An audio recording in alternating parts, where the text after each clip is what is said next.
Hey, how's it going, guys? Mr. Boss for the winner, and in today's Grand Theft Auto 5 video, I'm going to be showing you guys some of the most unique and best looking car interiors in Grand Theft Auto 5. We're going to be looking at cars like the Vapid Peyote, a whole lot of classic cars, and some unique ones that you definitely wouldn't think would make the list. So I did a series like this on the old generation of GTA 5, talking about some of the most rare and unique vehicles, and with the next generation, because we can go into first-person mode and look at car interiors, I'm going to be doing a series where I look at some of the best, and like I said, unique looking car interior. So I think this is going to be a really cool series. If you guys like the series or want to see some improvements, definitely leave a comment in the comment section down below, and I'll be sure to get to your comments. And also be sure to leave what cars and car interiors you'd like me to cover in the next episode. So let's get started. So the first car we're going to be looking at is the Albany Roosevelt, which was a DLC car from the Valentine's Day update. Now this has an absolutely amazing interior. The first thing I obviously notice is the steering wheel. You can see it's that cream white color with a red center. I think that looks absolutely amazing paired with the entire wood paneling of this car. It looks absolutely beautiful, and the huge gauges. You can see the two behind the steering wheel and the four located to the right of the player's arm, which is absolutely awesome. There's a few gauges and knobs in there as well, but the thing that stands out the most to me is, like I said, the wood paneling and just the absolute beauty of this car. You can see the hood, you can see a little bit of the roof, the sun strip that comes down, and when you look around the car, you can see the great detail of the interior. You can obviously tell this was a limousine from past time. The Albany Roosevelt has one of the greatest interiors, and it is by far one of the coolest cars in Grand Theft Auto 5.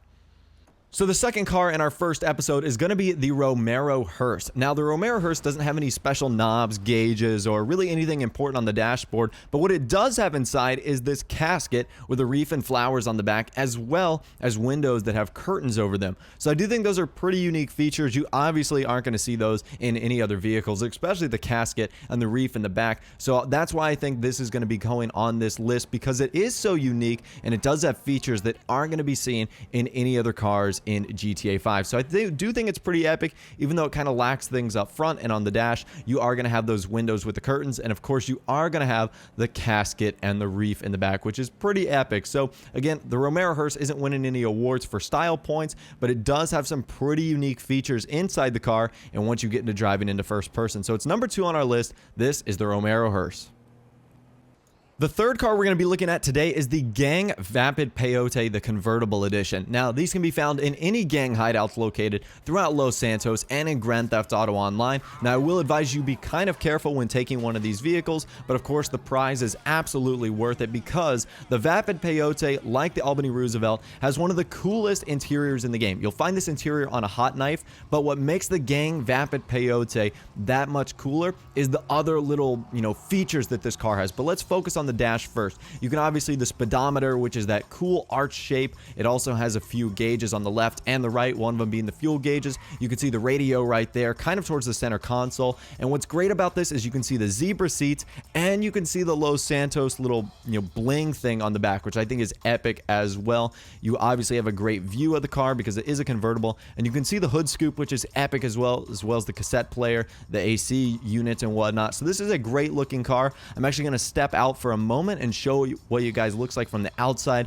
and this is absolutely epic. Again, the Vapid Peyote, one of the coolest cars in the game, and when you pair it with all the gang features, like I said, you can see the zebra seats, you can see the console, everything that makes this car so epic, and that is why it is on this list, and of course coming in at the number 3 spot. So our next car is going to be any utility vehicle. Now, these utility trucks are epic for one reason, and that is the speedometer. You can see right there, it's got some like green and orange and yellow and red, and that is epic. It's actually a digital speedometer, which I think is really cool. It's one of the few cars in this game that actually has that. You can see the little snake thing going up and down when it changes gears, and to the very far left, you can see the digital numbering of how fast you're going in terms of miles per hour. Now, I don't know how accurate it is because we are accelerating and decelerating at pretty fast speeds, but nevertheless, it is super cool to look at while you're driving, and also very distracting. So this can be a positive and a negative, because lots of times I found myself staring at the numbers going up or watching the green thing trying to eclipse the little hill. But nevertheless, I had a great time driving this vehicle. It's an absolute blast. Any of the utility vehicles will have this, so try to look for them, and you can really do whatever you want. It's lots of fun, like running into people at bus stops, but it has one of the coolest interiors, and that's why it's on this list as well. And our final vehicle for today's episode is actually going to be the Taco Van. And the Taco Van has by far one of the coolest interiors in the game. It's a very unique truck to begin with, but when you look on the inside, you can see the entire portion of the back of the truck, which is obviously going to be serving food like coffee. It's going to be serving tacos as well. But even up front, the dash looks amazing. You can see the radio right there. It's kind of on this weird display that looks like it's something out of like a taxi or something like that. You can't really see much of the dash, but also the windshield is amazing. It's divided into two portions. You can see the windshield wipers right there. And this is a great vehicle. Obviously, like the Romero Hearse, not going to win any style points in terms of speed or craftiness, but it is pretty epic on the inside. You can see, like I said, all the Bean Machine coffee cups, all the condiments, ketchup, and mustard, and it just looks epic. You know, like I said, it's the Taco Van. It can't get much more epic than that, and the interior is amazing. So Rockstar really did a great job with this, and that is, of course, why it is on our list in the first episode. So, of course, this has been episode 1 of the most unique and best-looking car interiors in Grand Theft Auto 5. Let me know what cars you want to see in a future episode by leaving them in the comment section down below. Also, be sure to leave a like on the video if you did enjoy, and, of course, subscribe to my YouTube channel if you are new or you like daily GTA 5 videos like this. Without the way, guys, like I said, thanks for watching, take care, and I'll see you guys in the next video.